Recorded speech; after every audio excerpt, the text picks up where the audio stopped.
এগিয়ে এসছি কিন্তু বল ওই যে আরো আগে আসছে ডলফিন দেখা মানে ভাগ্যের ব্যাপার। হ্যাঁ ভাগ্যের ব্যাপার।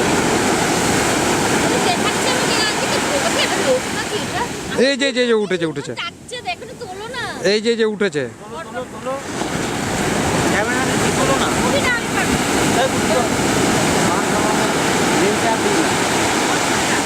ডলফিন কিন্তু অনেক উন্নত, ইভেন মানুষের চেয়েও বেশি বুদ্ধি রাখে। ওরা পোষ মানে পোষ মানা না, মানে ওরা যে ট্রেনিং নেয় না ওদেরকে উন্নত প্রাণী।